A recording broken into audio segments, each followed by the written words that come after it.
Maraming salamat po sa pagtangkilik ng ating video. Hinihikayat ko po kayong mag-like and subscribe para ma-update kayo sa susunod na nakabanata. Tara at umpisahan na natin. Kung sino iyon at nagulat siya nang makita niya na nandoon si Naomi. Ilang araw niya na rin itong hindi nakikita. Anong ginagawa mo dito, Naomi? Tanong ni Gerald. Si Master Nicole ay nagbibigay ng lecture ngayon at ako ang in charge sa participation ng pinakamahusay naming mga estudyante. Anong ginagawa mo dito? Interesado ka rin sa ganitong lecture? Sagot ni Naomi habang nakangiti siya kay Gerald. Isang magandang sorpresa para kay Naomi kapag nakikita niya o nakakasalubong niya si Gerald. Sa katunayan, kapag hindi siya makatulog, gusto ni Naomi na tawagan si Gerald para malaman kung ano ang ginagawa niya at para kamustahin siya. Hindi siya updated sa buhay ni Gerald. Alam din ni Naomi na sinusubukan niya itong iwasan dahil ayaw niyang mahulog kay Gerald. Alam ni Gerald na may nararamdaman si Naomi para sa kanya. Kahit pa ganoon, alam din ni Naomi na tapat si Gerald kay Mila. Walang makahadlang sa kanyang paghahanap sa kanya, at hindi niya maibabalik ang nararamdaman ng iba para sa kanya. Hindi siya interesado sa iba pang attachment maliban sa pagitan nila ni Mila. Gayunpaman, alam ni Naomi na sa kaibuturan ng kanyang puso na hindi siya susuko hanggang sa magkatuluyan sila ni Gerald. Dahil doon, lagi siyang handa kahit saan man pumunta si Gerald. Hindi. Nandito ako dahil kailangan kong makipag-usap kay Master Nicole, sabi ni Gerald dahil pakiramdam niya ay hindi niya kailangang itago ang kahit ano kay Naomi. Dahil nagtagpo na sila, nagpatuloy silang dalawa sa pagkukwentuhan habang naglalakad papasok sa auditorium para maghanap ng maupuan. Hindi nagtagal ay biglang tumunog ang cellphone ni Gerald. Nakita ni Gerald na tumawag sa kanya si Jace kaya tinanong niya, anong problema, Dermab? Ay, ang event organizer na si Chairman Dixon Harrell ay pinahalagahan ang iyong pagdating dito. Naghanda siya ng VIP seat para sa inyo ni Master Nicole. Tumawag lang ako para tanungin kung gusto mo bang pumunta sa VIP seats ngayon, sagot ni Jay sabay tawa. Hindi na? Kasama ko ngayon ang kaibigan ko. Ang kailangan kong ihanda mo ang private lecture namin ni Master Nicole kapag tapos na siya sa kanyang lecture. Salamat, nakangiting sabi ni Gerald. Roger, Mark Crawford, sagot na Jace. Talagang hinangaan ng doktor si Gerald, kaya naramdaman niya na isang karangalan para sa kanya na matulungan siya. Pagkatapos nito, lumingon si Jace kay Dixon, na kinukuskos ang kanyang mga kamay para pakalmahin ang kanyang kaba, bago siya umiling na may sobrang panghihinayang. Nang makita iyon, pinunasan ni Dixon ang pawis sa kanyang noo at medyo nadismaya siya. Lumampas ang pagkakataon niya para makilala si Mark Crawford. Sayang naman. Kasalukuyan namang magkatabi na nakaupo si Gerald at Naomi kasama ang kanyang mga estudyante, baka busy ka? Kung oo, pwede mo nang gawin ang dapat mong gawin. Medyo nag-aalala si Naomi na baka busy si Gerald at kailangan niyang umalis sa lalong madaling panahon. Mabuti na lang at ngumiti lang si Gerald bago siya sumagot, hindi ako busy. Nagpatuloy ang pag-uusap ng dalawa habang hinihintay nilang magsimula ang lecture. Nakatuon ang atensyon ni Naomi kay Gerald, kaya hindi niya namalayan na may ilan sa mga lalaking estudyante niya ang tumatakbo sa likuran niya. Bigla na lang umalingaw-ngaw ang malakas na kalabog. May isa pang batang lalaki na humahabol sa isa pa dahil sinusubukan niyang kunin ang kanyang cellphone. Sa kasamaang palad, hindi nila sinasadyang makasalubong ang isang waiter at ito ang dahilan kung bakit nahulog ang mga alak sa kamay ng waiter. Hindi iyon isang malaking problema, nagkataon lang na natapon ang red wine sa buong katawan ng isang magandang babae na nakahawak sa isang middle-aged na lalaki nang matamaan nila ang waiter. Dahil dito, galit na sumigaw ang babae. Ang mga taong dadalo sa kaganapan na ito ay magsusuot ng engranding mga damit dahil ito ang pagkakataon nila para magpasikat. Dahil doon, talagang understandably kung bakit nagalit ang babae na iyon. Tutal, basang-basa na ng red wine ang damit niya. I'm sorry, sigaw ng lalaking estudyante na nakabangga sa waiter. Pero bago pa siya makapagsalita, sinalubong agad siya ng isang mahigpit na sampal. Tulalang nakatitig sa kanya ang batang lalaki habang sumisigaw siya, sapat na ba sa'yo ang paghingi ng tawad? Bulag ka ba? Hindi ko ito sinasadya, sagot ng lalaking estudyante nang maramdaman niya ang mahapdi na sampal. Nakakakuha ng maraming atensyon ang babae, at mabilis na nakaramdaman ng kahihiyan ang estudyante dahil napakaraming tao na ngayon ay nakatingin sa kanya. Alam ng estudyante na hindi niya pwedeng ma-provoke ang mga ganitong tao, lalo na't ang mga taong ito ay mayayaman. Dahil dito, nauutal siya sa matinding kahihiyan na nararamdaman niya. Hindi mo ito sinasadya. Hindi mo ito sinasadya, pero basang-basa pa rin ang asawa ko sa alak, di ba? Maliban na lang kung sasabihin mo na plano mong gawin ito, angal ng asawa ng babae, habang agad nitong sinipa ang bata sa tiyan. Sa isang sulyap, mapapansin ng lahat na ang kanyang asawa ay hindi ang tipo ng tao na pwedeng galitin. Dahil doon, nalulungkot ang lahat habang nakatingin sila sa bata na sinipa sa malayo. Humph! Ang damit na ito ay nagkakahalaga ng mahigit 10,000 dolyar. Hindi ko na ito masuot ngayon. Mas mabuting bayaran mo ito, bata, ang misi ang babae. Hindi ako galing sa mayamang pamilya, takot na sumagot ang bata. Ha? Anong ginagawa ng isang mahirap dito sa isang engranding event? Naiinis ako na nandito ang mga walang kwentang tao na tulad mo, ngumisi ang babae, bago niya ipinagpatuloy ang paghampas sa mukha niya. Ang estudyante ay hindi nangahas na lumaban o magpakita ng pagtutol habang umaagos sa kanyang mga pisngi ang mga luha dahil nasasaktan siya sa patuloy na pagsampal sa kanya. Mabilis na tumakbo ang mga kaklase ng batang lalaki papunta kay Naomi nang makita nila ang pangyayari na iyon, Miss Milton. Binubugbog si Huxley. Ano, sabi ni Naomi nang agad siyang lumingon para makita ang nangyayari. Sobrang sama ng loob niya nang makita niyang walang tigil na sinasampal ng ilang babae ang mukha ni Huxley Loman habang nakapalibot ang maraming tao sa kanya. Mahigpit na nakasara ang kamao ni Huxley habang nakayuko at patuloy na umaagos ang mga luha sa kanyang pisngi. Please, tigilan mo na ang pananakit sa kanya. Hindi ba pwedeng pag-usapan muna natin ang problema, kaysa gawin ito, sigaw ni Naomi nang agad siyang sumugod kay Huxley bago niya ito sinabihan na tumayo. Sa oras na iyon, nanahimik na lang bigla ang ibang estudyante nanguha ng cellphone ni Huxley para makipaglaro sa kanya. Hindi nila inaasahan na gagawa ng malaking eksena ang ginawa nila. Mula si Huxley sa isang medyo ordinaryong pamilya, pero siya ay isang batang lalaki na nag-aaral at nagsisikap. Dahil doon, alam ni Naomi na nangyari ang lahat ng ito dahil nakikipaglaro ang mga kaklase ni Huxley sa kanya. Sa oras na iyon, napahinto si Naomi at ang babae na natapunan ng wind nang magtagpo ang kanilang mga mata. Naomi Milton. Sheila Weiser. Napangisi ang mayamang babae. Kung tama ang alaala ko, pumasok ka sa Mayberry University pagkatapos nating magtapos ng high school, hindi ba? Paano ka naging teacher? Napatunayan ng pang-insulto ni Sheila na magkakilala ang dalawang ito. May mga taong ganito ang pagkatao. Sa tingin nila ay nakahigit sila sa iba dahil lamang mas mayaman sila at mas marami silang material properties. Yun ba talaga ang importante ngayon? Anong ginawa sa'yo ni Huxley? Bakit kailangan mo siyang sampalin ng sobra? Sagot ni Naomi dahil kilalang kilala niya ang ugali at personalidad ni Sheila. Galit na galit si Naomi habang kausap niya ang babaeng ito, lalo na't pinahiya nito ang kanyang estudyante. Ha? Nabuhusan niya ng red wine yung mamahaling damit ko. Kaya niya bang bayaran ang damit kong ito, ganti ni Sheila. Ibang issue ang kabayaran sayo. Hindi mo pa rin sinasagot ang tanong ko.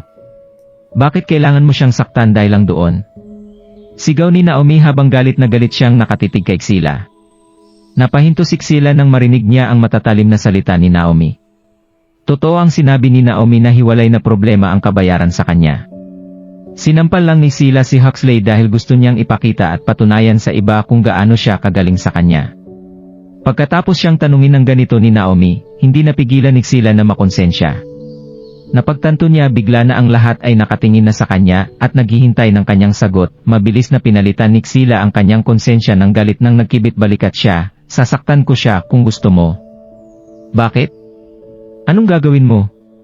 Para bang nasa timing na tumingin ang asawa ni Sheila sa kanyang Rolex na relo bago niya inayos ang kanyang suit at lumapit siya sa pangyayari. Ang pangalan ko ay Sadie Lavington at ako.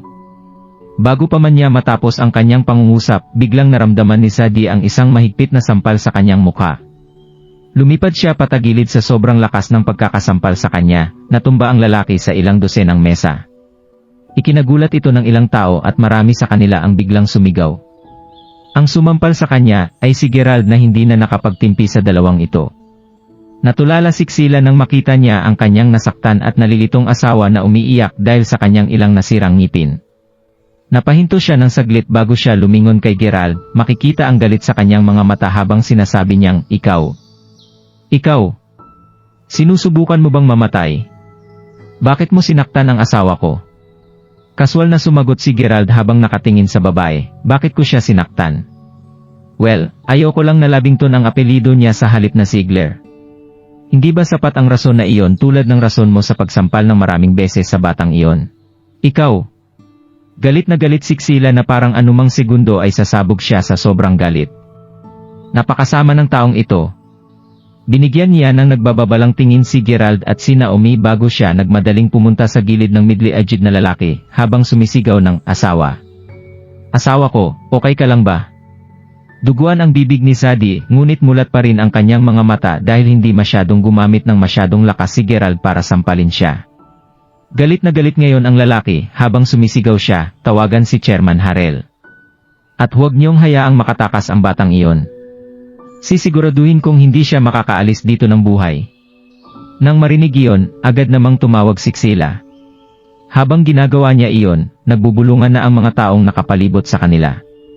Yung binugbog ba ay si Marlavington? Marlavington mula sa Dakota Real Estate Inc. Oo, tama ka. Alam ng lahat kung gaano kalupit si Marlavington. Meron siyang real estate business at siya rin ang pinsan ni Chairman Harrell.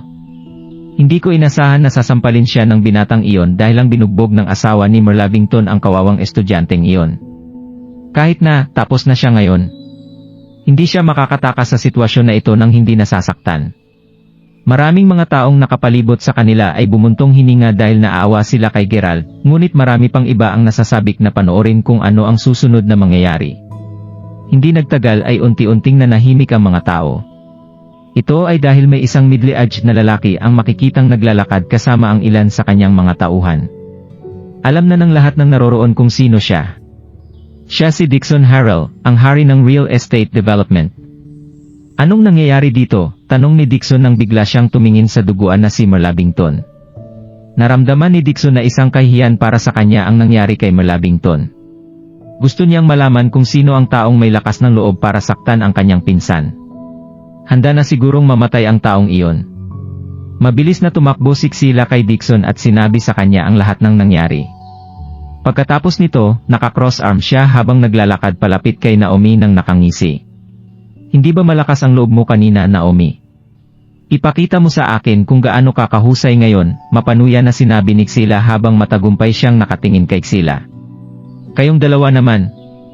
Aalamin ko mamaya kung saan kayo nakatira, at sisiguraduhin kong magdurusa ang buong pamilya nyo dahil sa mga ginawa nyo. Idinagdag ng masamang babae na parang sinusubukan niyang kumbinsihin ang lahat kung sino ang nakatataas sa kanya.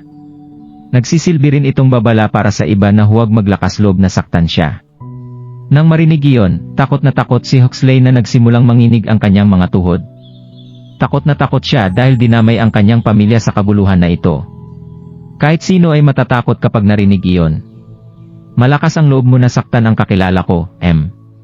Mukhang gusto mo nang mamatay, sabi ni Dixon habang nakatingin siya ng masama. Pero siya ang unang nanakit sa estudyante ko, desididong sumagot si Naomi. Naniwala ba talaga si Dixon sa mga sinabi ni Xila? Talaga bang magiging marahas siya sa harap ng maraming tao? Nasaan ang estudyanteng bumangga sa kanya? Sabihin mo sa akin, sa sandaling ito, utos ni Dixon. Nakita ni Dixon ang mga taong nakatingin sa estudyante, at dahan-dahan siyang lumapit sa kanya. Pagkatapos nito ay binigyan niya ng mahigpit na sampal si Huxley. Hindi inasahan ng sinuman doon na mangyayari ito. Imbis na gawin niya ang tama, mas pinili ni Dixon na sampalin pa muli ang estudyante. Sa sobrang lakas ng sampal, agad na bumagsak si Huxley sa sahig. Ganito ba siya sinampal? Ngumisi si Dixon habang nakatingin ng diretso sa mga mata ni Naomi. Ikaw? Ikaw, sabi ni Naomi na namumutla ang muka sa sobrang galit. Humph! Ipapaalam ko sa iyo na ako ang organizer na host ng event na ito ngayon. Ayaw sana kitang pahirapan, pero ang awa ko ay para sa mga taong hindi gumagawa ng gulo, at masyadong malaki ang problema na ginawa mo sa loob lamang ng isang araw. Ano ang gagawin mo? Ano na? Pwede mong tawagan ang lahat ng miyembro ng pamilya mo para lumuhod sila sa harap ng pinsan ko at humingi ng tawad sa kanya. Hahayaan ko kayo kung gagawin mo ang sinabi ko, malamig na sumagot si Dixon. Nagsimulang magbulungan ang mga tao sa sandaling narinig nila iyon. Ang bagsik talaga ni Chairman Harrell. Sa tuwing may nangyayaring problema, hindi lang siya nagtatarget ng isang tao. Talagang hahabulin niya ang buong pamilya nila. Talagang wala siyang awa. Tapos na ang mga taong iyon. Miss Milton, umalis na lang tayo. Ang iyak ni Huxley ngayon ay mas malakas kaysa dati at sobra siyang natatakot tungkol sa magiging kapalaran niya at ng kanyang pamilya. Ang kanyang pamilya ay hindi ganoon kayaman noong una, at alam niyang hindi madali para sa kanyang mga magulang na magtrabaho ng husto at suportahan ang pamilya. Pero ito ngayon si Chairman Harrell.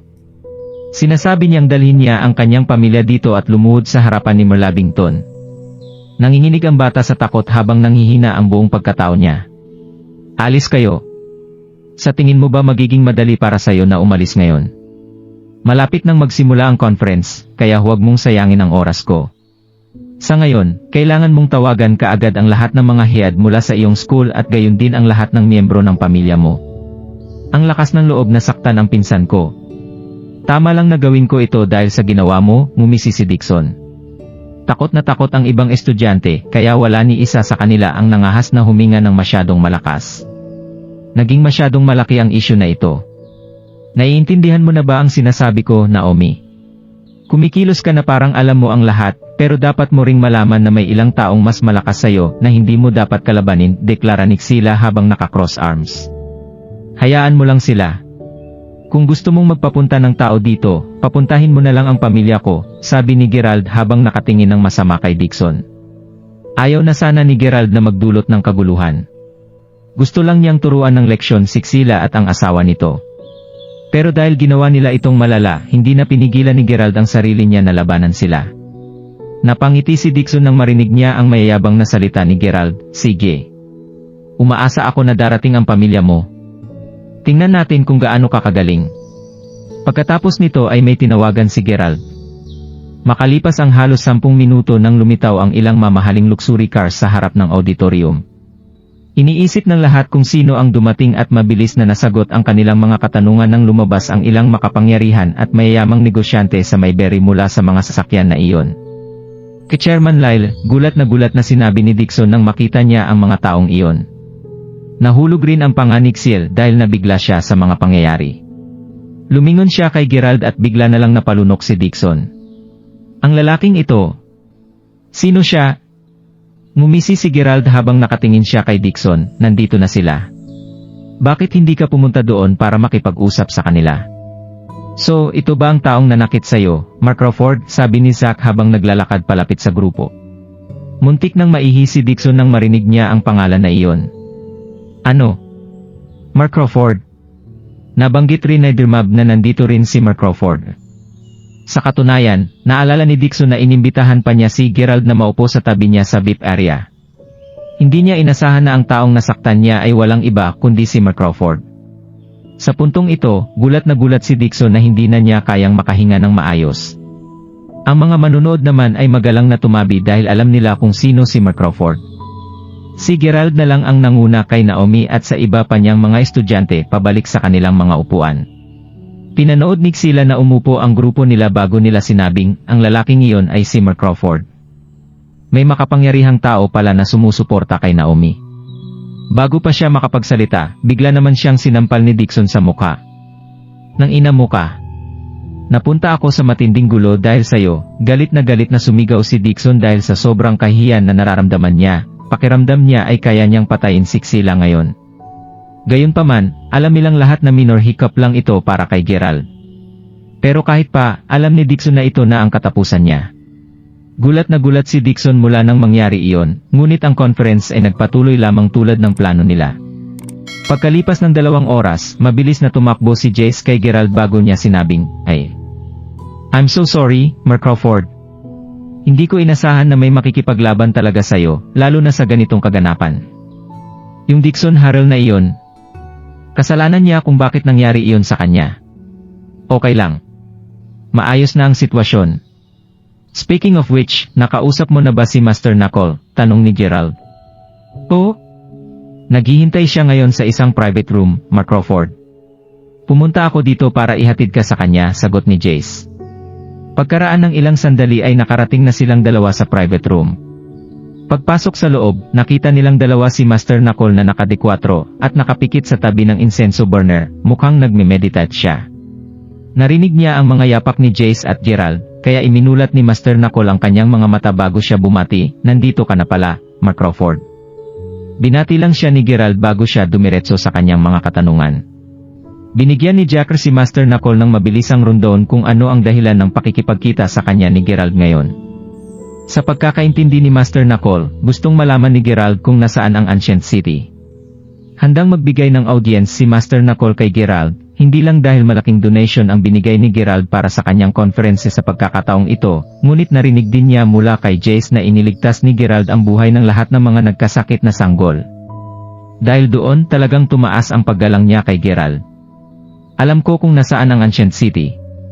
Sa katunayan, pumunta ako doon kasama ang isang teacher ko na, sa kasamaang palad ay namayapa na. Talagang natatandaan ko ang lahat ng nangyari sa akin noong panahon na iyon. Sabi ni Master Nicole habang humihigop ng kaunting saa. Mapapansin sa kanyang emosyon na nakakasabik ang mga pinagdaanan niya doon. Kasunod nito, ngumiti siya kay Gerald bago siya nagtanong, gusto mo bang mapakinggan ang storya ko, Mark Crawford? Pakishare sa amin ang storya mo, Master Nicole, sagot ni Gerald sabay tango. Nang marinig iyon, sinimulan ni Master Nicole ang isang kwento na naganap 40 years ago. Noong panahong iyon, si Nicole ay 20 years old pa lang noong sinusundan niya ang kanyang master, na nagngangalang Master Baron Silts, sa Ancient City matapos makatanggap ng invitation mula sa isang misteryosong pamilya para tulungan nila ang isang matandang benefactor na may mabigat na mga bagay sa kanyang kaisipan. Ang Ancient City ay isang maliit na city na matatagpuan sa loob ng isang mahiwagang bundok, at ang mga naninirahan dito ay humiwalay na sa mundo sa napakaraming henerasyon at walang sinuman ang nangahas na pumunta doon para manggulo. Matapos ang ilang libong taon, ito ay naging isang city na puno ng walang katapusang mga lihim at misteryo. Kahit noong sinaunang panahon, kakaunti lamang ang nakakaalam tungkol sa city na ito at mas kaunti pa ang may kakayahang makipag-usap sa mga nakatira sa loob nito. Ang master ni Master Nicole ay isa sa ilang maswerteng nakaalam tungkol dito. Nang makarating sila sa paanan ng bundok, may nakasalubong silang isang binata na papatayin sana ng 10 kabataang lalaki at babae. Nalaman nila na may isang malupit na lalaki na patuloy na nagsisikap na pilitin ang pamilyang Gunter na lumabas at ipakita ang kanilang sarili, gagawin niya ang lahat para lang makuha sila. Sa katunayan, nakapatay na siya ng ilang tao mula sa mga kalapit na village dahil patuloy na tumatanggi ang pamilyang Gunter na makipagkita sa kanya. Doon pa lang halatang halata na rin ang kahusayan niya sa pagpaplano ng masama. Noong una nilang nakita ang lalaking ito, napigilan ng master ni Nicole na patayin sila. Gayunpaman, masyadong mahusay ang malupit na lalaki, at ang kanyang master ay nakipaglaban sa kanya buong araw bago niya tuluyang napatay ang lalaki. Masyadong maraming tao na ang pinatay ng malupit na lalaki, kaya gusto talagang patayin ng master ni Nicole ang lalaki upang pagbayaran siya sa kanyang mga aksyon. Ngunit biglang nakiusap ang malupit na lalaki sa master ni Nicole na iligtas ang kanyang buhay, sinabi na wala siyang pagpipilian kundi gawin ang lahat ng ito dahil gusto niyang maghiganti. Pagkatapos niyang ipagpatuloy ang kangang pagmamakaawa, lumambot ang puso ng amo ni Nicole. Pagkatapos ay ipinangako niyang ililigtas ang buhay ng malupit na lalaki sa ngayon at inutusan siyang sundan siya ni Nicole papunta sa bundok.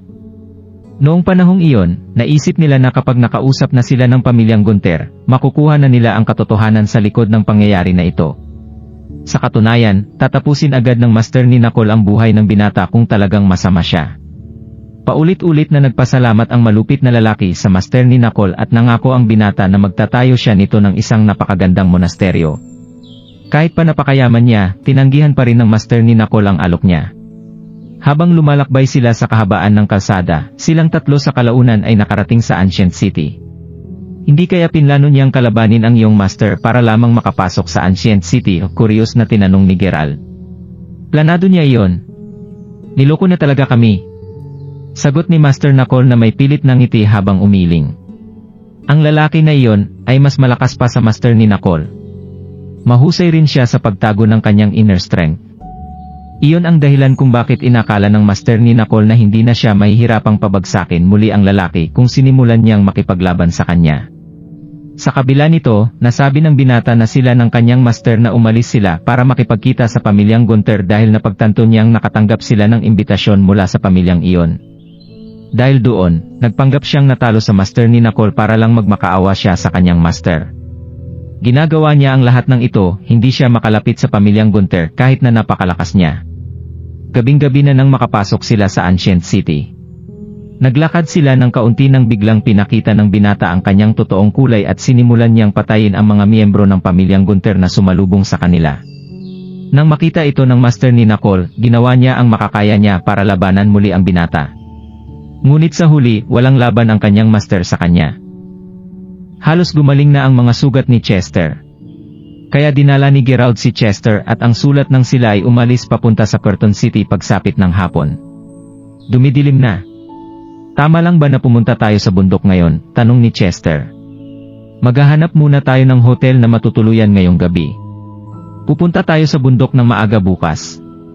Sagot ni Gerald habang nakatingala sa langit. Nilibot rin niya ang buong paligid ng Curtain City. Ito ay isang mountain city na napapaligiran ng hindi mabilang na matataas na bundok. Naghanap si Chester ng hotel para sa kanila bago siya nag-book ng 2 magkahiwalay na kwarto. Matapos ilagay ang mga bagahe sa kani-kanilang kwarto, lumabas na silang 2 para kumain sa isang simple at maliit na restaurant. Umorder sila ng ilang local specialty dish at bumalik sa hotel pagkatapos nilang mabusog. Ngunit sa oras na ito, ang receptionist sa front desk ay biglang tumawag sa kanila. Sirs! Sorry talaga. Lumapit ang receptionist habang nakangiti. Anong problema? Tanong ni Chester. Ay, kasi fully booked na ang hotel namin. Kaya wala kaming choice kung hindi ay check out kayo. Ito ang inyong mga bagahe at kanina pa namin ito binabantayan sa front desk. Nakapag-book na sila ng mga kwarto, nag-check-in na sila at hinanda na ang kanilang mga sarili sa kwarto. Gayunpaman, pumasok ang hotel staff sa kanilang kwarto at inilabas ang mga bagahe nila sa kanilang mga kwarto nang walang anumang paunang abiso bago sila pinilit na mag-check out. Hindi makatwiran ang pangyayari na ito. Alam din ng receptionist na hindi makatwiran ang kanilang aksyon at hindi ito katanggap-tanggap, kaya iyon ang dahilan kung bakit siya nataranta at mukha pa siyang namumutla. Ano? Pinalayas mo kami sa kwarto namin? Nasaan ang manager mo? Galit na galit si Chester sa sandaling ito at hindi niya naiwasang sigawan ang receptionist. Takot na takot ang receptionist kaya hindi niya napigilan ang sarili niya na umatras ng ilang hakbang. Sa pagkakataong ito ay napasulyap din siya sa isang babae na nakaupo sa sulok ng lobby. Ang babae ay umiinom ng tsaa kasama ang ilang mga tao na mukhang mga bodyguard niya. Hindi mo siya kailangang sigawan. Hindi niya ito kasalanan. Naintindihan agad ni Gerald ang nangyayari nang masulyapan niya ang babaeng umiinom ng tsaa. Mayroon akong 2 kaibigan na bibisita mula sa outstation, at ito ang pinakamagandang hotel sa Curtain City. Kaya sinabi ko sa receptionist na i-check out kayo sa kwarto. Kung gusto mong manatili sa isang hotel, umalis ka na lang at maghanap ng ibang hotel. Sabi ng babaeng nakaupo sa sofa. Kasabay nito, tiningnan din niya sina Gerald at Chester na may mapang-asar na mukha. Sino ka ba? Bakit mo kami pinalaya sa mga kwarto namin? Akala mo ba pwede mo kaming i-check out sa aming mga kwarto kahit kailan mo gusto? Sino ka ba sa tingin mo? Sabi ni Chester habang naglalakad ng ilang hakbang palapit sa babae. Para naman sa babae, ang mga sulok ng kanyang bibig ay nakakurba sa isang nakakatakot na ngiti na may bahid ng panunuya. Tumayo ang 4 na bodyguard na nasa tabi niya habang naglalakad patungo kay Chester. Hoy! Go! Buksan mo ang mga matampe. Hindi mo ba nakikita na siya ang eldest young lady ng pamilyang Syme? Gusto mo na bang mamatay? Malamig na tinanong ng bodyguard. Wala akong pakialam kung siya si Miss Syme o Miss Sam. Kahit ano pa iyon, sino ang nagbigay sa'yo ng karapatang i-check out kami sa aming mga kwarto nang wala ang pahintulot namin? Mahigpit na sinabi ni Chester ang kanyang mga kamao habang naghahanda siyang labanan ang mga ito. Handa nang lumaban ang bodyguard nang marinig niya ang pangungutya at pang-insulto ni Chester. Chester, hayaan mo na. First time natin dito. Mas makakabuti sa atin kung hindi tayo magdudulot ng anumang gulo. Darating ang mga kaibigan ng eldest young lady ng pamilyang Syme, kaya hindi tayo lalaban. Kahit nagalit si Gerald, ayaw niyang maguluhan o maabala ang isip niya dahil sa ganitong klaseng bagay. Kaya tinapik niya si Chester sa balikat bago niya hinila ang mga bagahe nila. Pagkatapos nito ay naghanda na silang umalis. Boom! Mabilis na sinipa ng isa sa mga bodyguard ang mga bagahe ni Gerald. Ang mga ito ay lumipad palabas at nabasag sa fish tank sa lobby. Maririnig sa buong lobby ang malakas at malutong na tunog ng nabasag na salamin at ang agos ng tubig. Sa tingin niyo makakaalis kayo dito? Sobrang naguluhan si Gerald nang marinig niya ang kwento ni Master Knuckle. Gayunpaman, naramdaman niya na parang may isang boses na nagsasabi sa kanya na mayroong ilang nakatagong sikreto sa likod ng Dead Annie. Ngunit ayaw sabihin ni Gerald ang lahat ng pagdududa niya kay Master Knuckle. Kung tutuusin, si Master Knuckle ay isang napakasimple at pinong tao. Pinakawalan na ni Knuckle ang lahat ng kanyang hinanakit lalo na't hindi na siya kasing bata tulad ng nakaraan. Nag-concentrate lang siya at nakatutok sa kanyang meditation ngayon. Hinangaan niya si Gerald nang iligtas niya ang higit sa 100 buhay ng mga sanggol.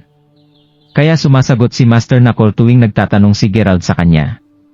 Sa huli, gumawa si Master Knuckle ng special letter para personal na ipakilala si Gerald sa pamilyang Gunter. Makakatulong ito kay Gerald na hindi na mag-abala tungkol sa maraming bagay. Kahit pa madalas na makipag-ugnayan si Master Knuckle sa pamilyang iyon, meron pa rin siyang relasyon sa pamilyang Gunter dahil sa kanyang master. Sobrang nagpapasalamat si Gerald sa lahat ng ito at paulit-ulit niyang pinasalamatan si Master Knuckle matapos matanggap ang sulat mula sa kanya. Pagkatapos nito ay nagpaalam na siya sa kanila. Inisip ni Gerald ang lahat ng sinabi ni Master Knuckle habang pauwi siya at sinimulan niyang ayusin ang lahat ng mga kamakailang pangyayari sa kanyang isipan. Ito ay dahil naramdaman ni Gerald na napakaraming masalimuot na mga bagay na nangyayari lately.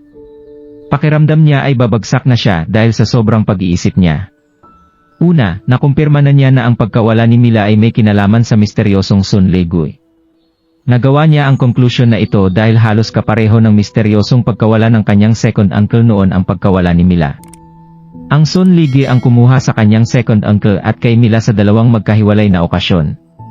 Ang lahat ng mga misteryosong pangyayari na ito ay nagsimula noon pa man. Maliban sa nangyari kay Mila, hindi mawawala ang katotohanan na dala ng second uncle ni Gerald, na si Peter, ang prophecy destruction ng pamilyang Crawford, ngunit plano niyang makuha muna ang other half ng Jade Pendant. Gayunpaman, bago pa niya ito magawa nahuli na siya ng Sun Leguy. Para naman sa kanyang lolo, siya rin ay nasa ganitong estado dahil sa prophecy of destruction ng pamilyang Crawford. Kinuha niya ang imahe ng araw at nagsimulang manirahan sa hiwalay sa kanilang pamilya bago siya tuluyang nawala. Hindi may kakailan na ang imahe ng araw ay may kinalaman sa Sun Leguy. May kaugnayan ang sitwasyon ni Gerald sa prophecy of death. Darating ang panahon na mawawarak ang buong katawan niya at hantong ito sa katuparan ng prophecy of destruction ng pamilyang Crawford. Samantala, mayroon ding isang misteryosong lalaki na hindi nagpakilala, ngunit ilang beses na niyang tinulungan si Gerald. Siya ang nagpatnubay kay Gerald para mahanap niya ang Eternal Coffin at para rin mahanap niya ang deity na kamukha niya. Pagkatapos nito, patuloy din ang paggabay sa kanya ng misteryosong lalaki habang hinahanap niya ang babaeng nakaputi. Hindi maiwasan ni Gerald na magtaka kung ang deity at ang babaeng nakaputi na lang ba ang makapagligtas sa kanya. Hindi kaya sila ang makakatulong sa kanya na maunawaan at makawala sa prophecy of destruction. Sa huli, natira na lang ang Pledge of the Holy Water. Ito na siguro ang huling bagay na gumugulo sa isip niya sa komplikadong misteryo ng Sun Leguy. Hanggat makakasali siya sa Pledge of the Holy Water, maraming impormasyon ang makukuha ni Gerald na ngayon niya lang malalaman. Gayunpaman, natakot din si Gerald na hindi na siya makabalik pagkatapos makilahok sa Pledge of the Holy Water.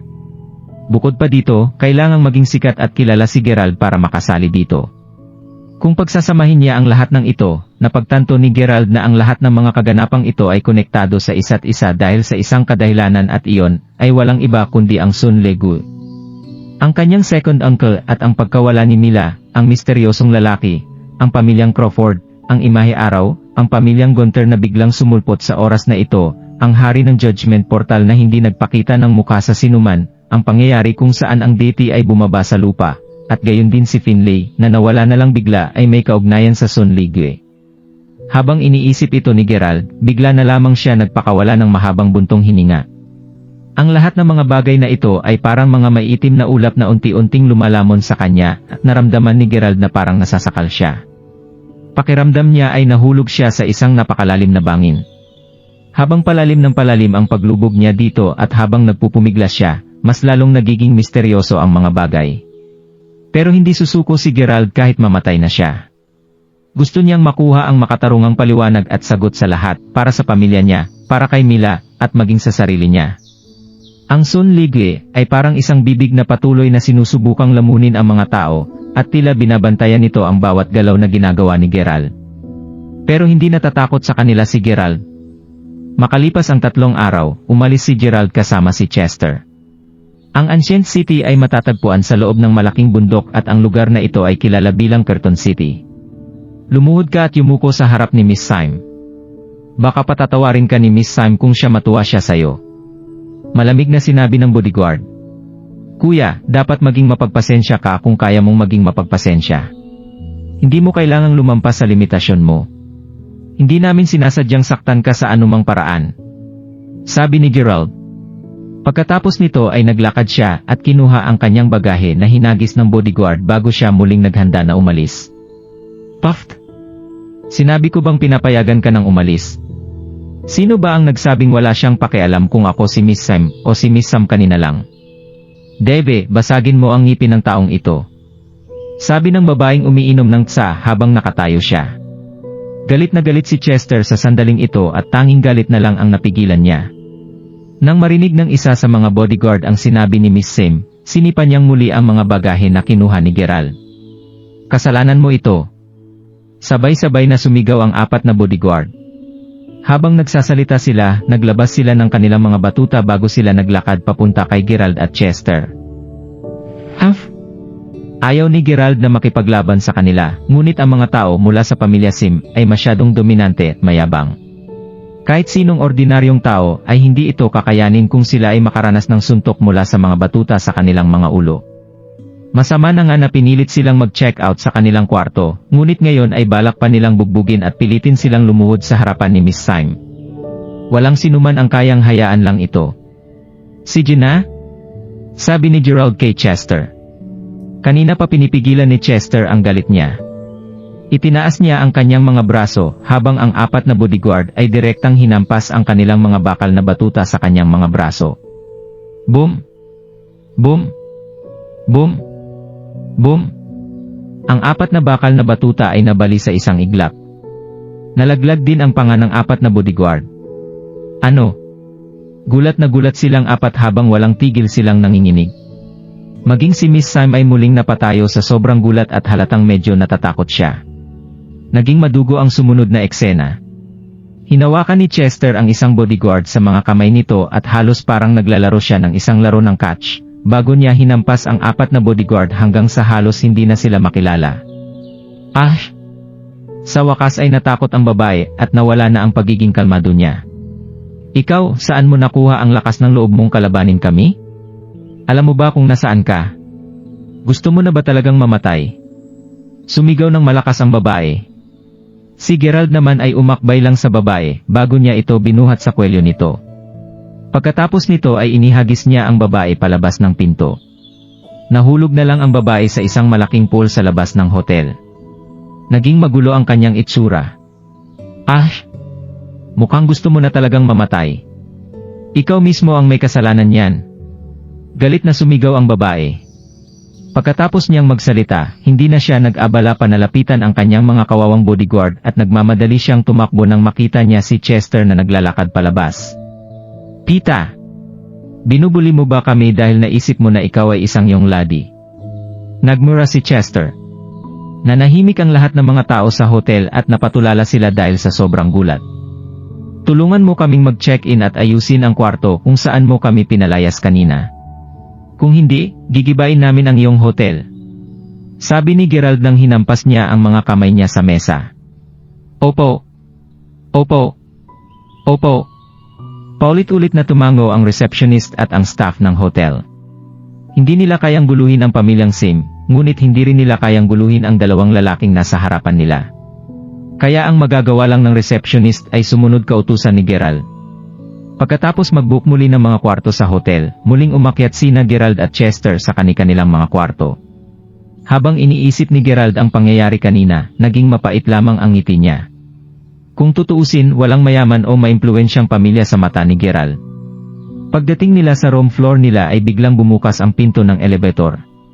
Nagkataon na may isang grupo ng mga tao na papababa na sana ng elevator. Kuya! Sa gitna ng grupong iyon, nagulat ang isang lalaki nang makita niya si Gerald. Inangat ni Gerald ang ulo niya para tingnan kung sino ito at medyo nagulat din siya. Aiden! Bakit ka nandito? Ang kaharap niya ay walang iba kundi si Aiden. Kasama ni Aiden ang isang grupo ng mga lalaki at babae.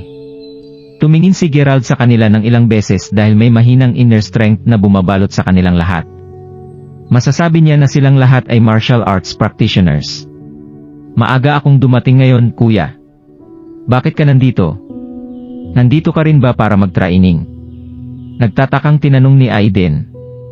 Anong training? Tanong ni Gerald. Look. Sa pagkakataong ito, may isang babae na nasa tabi ni Aiden ang umubo habang sumesenyas kay Aiden na huwag ituloy ang kanyang sasabihin. Kuya ko ito. Mag-uusap lang kaming dalawa ng saglit. Mauna na kayo. Sabi ni Aiden habang nakatingin sa kanila. Plano sana ni Gerald na tumango muna sa kanila bago sila batiin. Kung tutuusin, hindi ba sila kaibigan ni Aiden? Gayunpaman, wala ni isa sa kanila ang tumingin kay Gerald o naghello man lang sa kanya. Dire-diretso lang silang pumasok sa elevator. Sino sila? Sila ba ay mula sa military region? Tanong ni Gerald nang makarating sila sa kwarto niya. Lalo siyang naging curious tungkol sa training na binanggit ni Aiden kanina. Konti lang sa kanila ang mula sa military region. Silang lahat ay mga martial arts elites mula sa buong bansa at sila ang inirekomenda ng Martial Arts Association. Ang ilan sa kanila ay mga elite mula sa military region. Maraming nangungunang international martial arts practitioner ang nandito rin. Sabi ni Aiden. Magkakaroon ba ng joint training event dito? Tanong ni Gerald. Hininaan ni Aiden ang boses bago niya sinabing hindi. Kami ay sasanayin ng isang sikretong ancient family. Taon-taon, may ilang elite na sundalo at martial arts practitioner mula sa military region at martial arts association na makakakuha ng ilang pwesto para mag-training sa ilalim ng pamilyang ito. Magkakaroon sila ng mga makapangyarihang skills pagkatapos ng training na ito. Ako ang pinakamahina dito, pero sinwerte ako na nakakuha ako ng isa sa mga slots. Napangiti si Aiden. Pupunta ka ba sa Gunter Manor? Naintindihan na ngayon ni Gerald ang nangyayari. Ayon sa sinabi ni Master Knuckle, hindi kaya ang sikretong pamilya na tinutukoy nila ay walang iba kundi ang pamilyang Gunter. Nagulat si Aiden nang marinig niya ito kaya tinanong niya, Kuya, alam mo rin ba ang tungkol sa pamilyang Gunter? Tumango si Gerald habang pilit siyang nakangiti. Hindi ko pa nakakatagpo ang pamilyang Gunter noon. Nalaman ko lang kamakailan na maraming sikreto ang nakatago sa mundong ito at kakaunti lang ang may alam nito. Ang pamilyang Gunter ang sikreto na iyon. Sila ang nagtry ng maraming magagaling na tao na may mahusay at unique abilities. Ang dahilan kung bakit ako nakakuha ng slot ay dahil sa breathing technique na itinuro mo sa akin noong nakaraan. Lumakas ang pangangatawan ko pagkatapos kong gawin iyon. Sabi ni Aiden habang ipinapakita ang kanyang muskles. Tinulungan ni Gerald si Aiden para mahuli ang magnanakaw noon at tinuruan din niya si Aiden ng isa o dalawang skill. Kung tutuusin, papasok sa military si Aiden at malaking pakinabang para sa kanya ang pagkakaroon ng ganitong uri ng pangangatawan. Bukod dito, hindi dapat sasabihin ni Gerald ang bagay na ito dahil ito ay isang classified na bagay. Gayunpaman, personal na nakita ni Aiden ang lakas at skills ni Gerald. Kaya dahil dito ay wala siyang itinatago kay Gerald. By the way, Kuya, bakit ka nandito? Tanong ulit ni Aiden. Sa parehong dahilan kung bakit nandito ka. Pupunta rin ako sa Gunter Manor, sagot ni Gerald habang nakangiti. Sa oras na ito, biglang tumunog ang cellphone ni Aiden. Nagmura ang isang babae sa kabilang linya sa sandaling sagutin niya ito. Aiden Baker. Talagang nakarating ka sa Querton City. Hindi ba sinabi mo na yayayain mo ako lumabas? Matagal na akong naghihintay sa'yo sa ibaba kasama ang mga kaibigan ko, pero bakit hindi pa kita nakikita?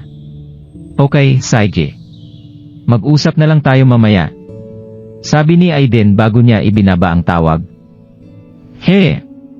Isa iyon sa mga kaklase ko sa university. Alam niya na nandito ako sa Querton City, at hinanap niya ako para lumabas kami at magsaya. Magkakaroon ng fiesta sa Querton City ngayon, kaya gusto niyang pumunta ako kasama niya. Paliwanag ni Aiden. Nagpalitan ng tingin sina Gerald at Chester bago silang umiti. Ano kaya ang binabalak ni Aiden sa pagkakataon na ito? By the way, Kuya, ang tagal-tagal na nating hindi gumala ng magkasama. Masyado kang abala noong huling beses tayong nagkita. Bakit hindi tayo lumabas at gumala ng magkasama ngayong gabi? Pagkatapos nito, sabay tayong pumunta sa Gunter Manor bukas. Ayos ba iyon? Excited na tinanong ni Aiden. Ayaw talagang sumama ni Gerald sa katunayan. Ngunit hindi kinaya ni Gerald na tumanggi sa kanya matapos niyang makita ang kawawang mukha ni Aiden. Hindi sila nagkaroon ng pagkakataong mag-inuman at makipaglaro ng magkasama pagkatapos ng kanilang graduasyon sa university. Sige ba? Lumabas tayo at magpakasaya. Sabi ni Gerald habang nakangiti. Sa oras na ito, mayroong 5 babae na nakasuot ng inosente at magandang mga damit na naghihintay sa tabi ng bus stop sa labas ng hotel. Hawak-hawak nila ang kanilang mga bag habang nag-uusap sila. Humph! Bababa na siguro siya mamaya. Seryoso. Magdadala rin daw siya ng 2 gwapong lalaki. Girls, tingnan niyo sila ng mabuti mamaya. Malaking advantage ang taong gagawa ng unang move. Sabi ng isa sa mga babaeng nakapusod habang tawa siya ng tawa. Hoy! Aiden, nandito kami. Hindi nagtagal, bumaba sina Gerald, Aiden, at Chester. Ilang babae din ang nakakita sa kanila at nagmamadali nilang binati si Aiden. Ang babaeng nagsasalita ang leader ng grupo na ito at ang pangalan niya ay Lijan. Parehong nagtapos sina Lijan at Aiden sa Sunnydale University. Pagkatapos ng graduation, bumalik si Lijan para magtrabaho sa kanyang hometown at ito ang Curtin City. Gayunpaman, lagi pa rin niyang kinokontak si Aiden. Mahusay ang mga grupo ng babaeng ito at pwede silang hatiin sa iba't ibang ranggo o class. Si Lijan ay halos pumapangalawa lang sa grupo na ito. Ito ay dahil may isang babae na may napakahabang buhok sa gitna ng grupo ng mga babae. Napakaganda at maganda ang kanyang pangangatawan, matangkad siya at maganda ang kutis niya. Ang kanyang makiup ay light lang rin. Sa tuwing umingiti siya, para bang bumabagal ang lahat ng mga gumagalaw sa paligid niya. Ilan sa mga lalaki na naghihintay ng bus sa bus stop sa tabi nila ay naglabas ng kanilang mga cellphone na para bang may masama silang intensyon. Kumuha sila ng litrato ng matangkad at magandang babae. Ang kanyang pangalan ay Xola at siya ang kaibigan ni Lijan. Lumabas silang lahat ngayon para maglaro at magsaya ng magkakasama. Naghanda silang lahat para isama sila ni Aiden sa handaan ngayon. Kanina pa sana sila nakarating sa handaan o fiesta kung hindi nakasalubong ni Aiden si Gerald at Chester. Sila ba ang 2 gwapong tinutukoy nyo? Si Lijan ay isang napaka-carefree na tao. Sa oras na ito, makikita ang pagkadismaya sa mga mata niya nang nakita niya ang 2 pinakahihintay na gwapong lalaki na dinala ni Aiden para sa kanila ngayon. Ang isa sa kanila ay medyo maputla, malamig, at nakakatakot. Malayo iyon sa inaasahan ni Lijan na isang gwapong lalaki. Para naman sa isang lalaki, mukhang ordinaryo ito pero masasabi niya na may itsura nga ito.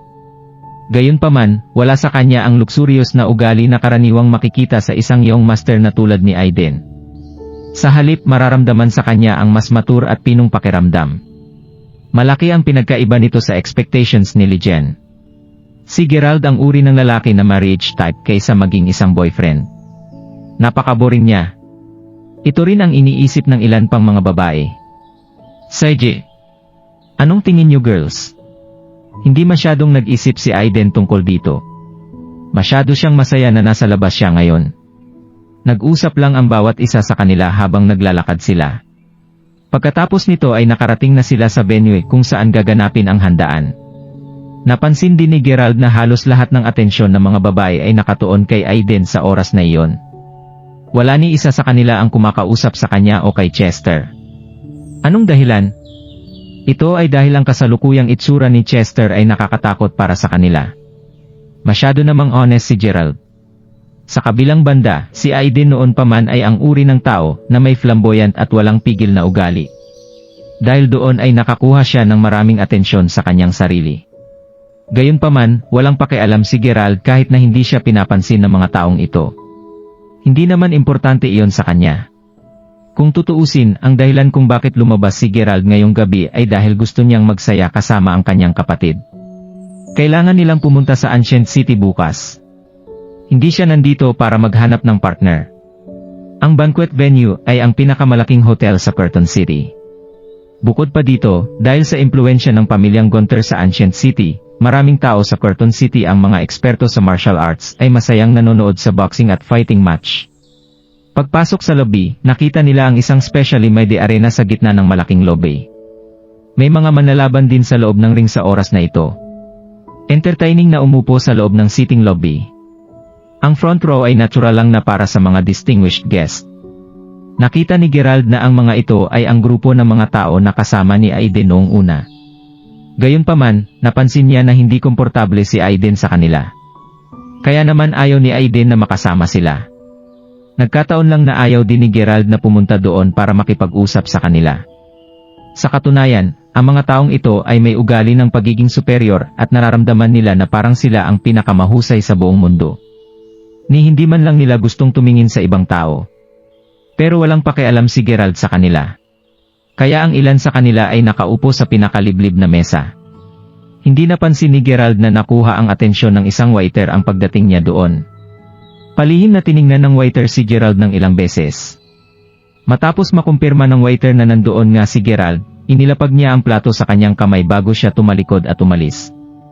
Sa oras rin na iyon, may sinabi rin siya sa kanyang walkie-talkie. Kasabay nito, isang magandang babae na nakadamit ng napakamarangal at matikas na paraan ang nagpakita rin sa venue. Agad niyang nakuha ang atensyon ng maraming tao. Maganda ang kanyang ngiti habang siya ay direktang naglalakad patungo sa mesa na nasa harapan. Puno ito ng mga tao mula sa training groups. Fernando, nandito ka na pala. Nakangiti siya nang kausapin siya ng isang lalaking singkit ang mga mata na nakaupo sa mesa sa gitna ng grupo ng mga tao. Pagkatapos nito ay namula ang maganda niyang mukha nang makita niya ang lalaking nagngangalang Fernando. Matilda, matagal na tayong hindi nagkikita. Nanlaki ang mga mata ni Fernando bago siya pilit nang umiti sa kanyang orihinal na malamig na mukha. Miss Matilda, nangako kang pupunta ka dito kasama si Fernando, ang iba pa sa amin. Pero bigla kang nawala pagkalabas namin ng elevator. Matagal kang hinihintay ni Fernando. Ang nagsalits ay isang malaki at matipunong lalaki ang nakaupo sa tabi ni Fernando. Ah! Hindi mo na kailangang banggitin ito. May nangyari kaninang tanghali at talagang nagalit talaga ako. Nasugatan din ako dahil sa kanya. Pagkatapos kong lagyan ng bandage ang aking mga sugat, gusto kong bumalik at hanapin ang dalawang lalaking iyon, pero nakatakas na sila. Kung hindi lang dahil gusto ng tatay ko na seryosohin ko ang banquet na ito, hahagilapin ko ang buong mundo para mahanap ang dalawang lalaking iyon. Galit na sinabi ni Matilda. Oh? Talaga bang may naglakas loob na manakit sa'yo, Miss Matilda? Sabihin mo lang sa amin kung sino iyon at ipaghihiganti ka namin. Sabi ng malaking lalaki na katabi ni Fernando habang nakangiti. Hay! Sayang at hindi ko sila mahanap. Pero meron akong mga pictures nila mula sa surveillance camera. Naniniwala ako na hindi sila makakatakas bago ko malaman ang kanilang kinaroroonan. Sabi ni Matilda dahil sa kanyang sama ng loob. Pagkatapos nito ay tumingin siya kay Fernando at sinabing, Fernando, ang Dawson family ay matagal nang malapit sa Syme family. Marami sa ating mga kaibigan mula sa iba't ibang antas ng buhay, lalo na ang mga mula sa Martial Arts Association, ang dumating para sumali sa handaan ngayon. Gusto kang tanungin ng tatay ko kung pwede mong ipakita ang iyong lakas at kakayahan sa stage sa pagtatapos ng handaan mamaya. Ito ang gusto kong sabihin sa iyo kaninang hapon. Kung tutuusin, ikaw ang unang miyembro ng training team na sasali sa training sa ilalim ng pamilyang Gunter. Magiging matatag ang pundasyon ng pamilyang Syme Curtain City dahil sa contribution mo. Matilda, alam mo naman na hindi ko kailanman ginustong ipakita ang aking lakas at kakayahan. Gusto mo ba talagang umakyat ako sa stage at lumaban tulad ng mga tao doon na mga basura? Pinikit ni Fernando ang kanyang mga mata bago siya umiling habang pilit siyang nakangiti. Halata naman na mababa ang tingin niya sa lahat ng contestant na nasa stage. Silang lahat ay walang iba kundi mga basura sa kanya. May nagsalita sa training team. Oo nga, Matilda. Kailan mo pa nakita si Fernando na nagpapakita ng kanyang lakas o kakayahan sa stage? Natatandaan ko pa na umakyat si Fernando sa stage para makipaglaban sa isang master noong 12 years old pa lang siya. Tinusok ni Fernando ang mga mata ng master na iyon at binali din niya ang mga kamay at paa niya. Ang master ay tuluyang napilayan ng buhay. Hahaha. Ang ilan sa mga babae sa training team ay hindi maiwasang tumingin kay Fernando dahil gusto rin nilang makuha ang kanyang pabor. Kung tutuusin, napakalakas at makapangyarihan talaga si Fernando. Fernando, pwede mo ba akong tulungan? Biglang tumulo ang luha sa mga mata ni Matilda. Gayunpaman, bago pa makasagot si Fernando, narinig niya ang mga nagmamadaling mga yapak. May ilang mga bodyguard na sabay-sabay na sumugod sa gilid ni Matilda. Miss Matilda, nahanap na namin sila. Excited na sinabi ng mga bodyguard. Alam ni Matilda kung sino ang tinutukoy ng mga bodyguard nang sabihin nilang nahanap na sila. Humph! Nasaan sila? Hindi pa sila nakaalis sa Quezon City, galit na tinanong ni Matilda. Hindi. Nandito silang dalawa. Nakumpirma na namin ito ngayon lang. Ang lakas pa ng loob nila na sumali sa banquet ngayon. Sabi ng bodyguard. Ano? Kinilabutan si Matilda nang marinig niya ito. Mas lalong bumuhos ang luha sa kanyang mga mata sa pagkakataon na iyon.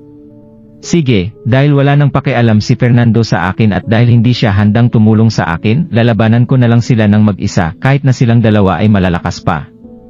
Nabulunan si Matilda habang nagsasalita. Umiling lang si Fernando at pilit siyang ngumiti, ganyan na talaga ang ugali mo at ganyan din ang lagi mong sinasabi. Sige, dahil may nanakit sa'yo at sila ay mga master na nandito sa event, aakyat ako sa stage at maghihiganti para sa'yo, okay?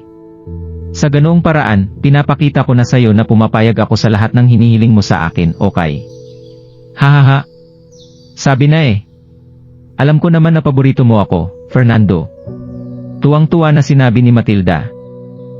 Kung nagustuhan mo ang mga ganitong video, huwag mong kalimutan mag-like and subscribe. Panoorin mo na rin ang mga naunang kabanata para lalong maubos ang oras mo.